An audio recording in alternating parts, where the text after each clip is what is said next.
تو اسی زمین پہ جب کوئی نیکی کا کام کرتا ہے تو بھی یہ زمین اس کی گواہ ہوتی ہے، اور اگر اسی زمین پر وہ برائی کرتا ہے، ظلم کرتا ہے، گناہ کرتا ہے تو یہ بھی اس کی گواہ ہوتی ہے۔ تو یہ انسان اگر سوچ لے تو کیا کوئی انسان کبھی اس طرح سے گناہ کرے جس طرح سے وہ بالکل نڈر ہو کے گناہ کرتا ہے، اور اس کو لگتا ہے کہ ہم جو گناہ کر رہے ہیں یہ کوئی دیکھ نہیں رہا ہے اور اس کی کوئی پکڑ ہماری ہونے والی نہیں ہے، تو وہ دنیا میں تو چھپا لیتا ہے لوگوں سے، لیکن آخرت میں نہیں چھپا سکتا، کیونکہ اس کے لیے یہ اتنے گواہ موجود ہوں گے اور وہ انکار ہی نہیں کر پائے گا۔ انسان کوئی گناہ کا ارادہ کرے تو پہلے یہ ساری باتیں سوچ لے کہ ہم اکیلے نہیں ہیں، ہمارے ساتھ اتنے گواہ موجود ہیں کہ اگر ہم نے کوئی بھی برا کام کیا تو پھر یہ سارے ہمارے خلاف گواہی دیں گے، اور سب سے بڑی چیز تو اللہ خود دیکھ رہا ہے، ہم کیسے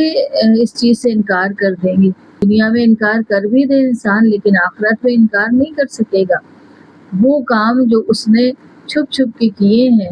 وہ کام جو کسی کو پتہ نہیں ہے، وہ کام جو اس نے کسی کی سازش کی، کسی کے ساتھ برائی کی، کسی پر ظلم کیا، اور ایسی ایسی حرکتیں وہ کر گیا کہ کسی انسان کو کانوں کان تک پتہ نہیں چلا، لیکن ان سارے جو گواہ ہیں یہ سارے وہاں موجود تھے اور انہوں نے یہ ساری چیزیں دیکھی ہیں اور اس کے وہ گواہ بن گئے،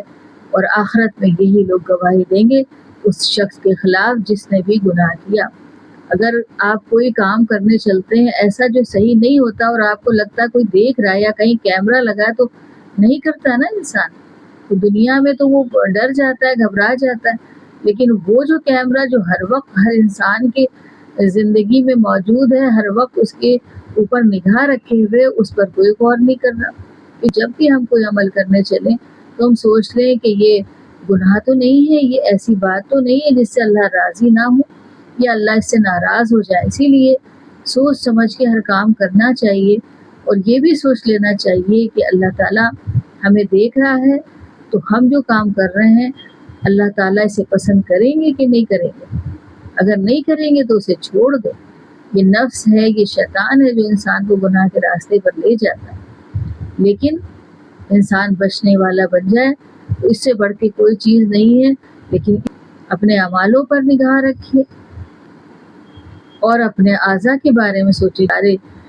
اس بات کے گواہ ہیں، اللہ گواہ ہے، یہ زمین گواہ ہے، یہ فرشتے گواہ ہیں، تو ہم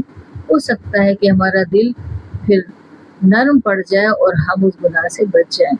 اللہ تعالیٰ ہم سب کو گناہوں سے بچنے کی توفیق دے۔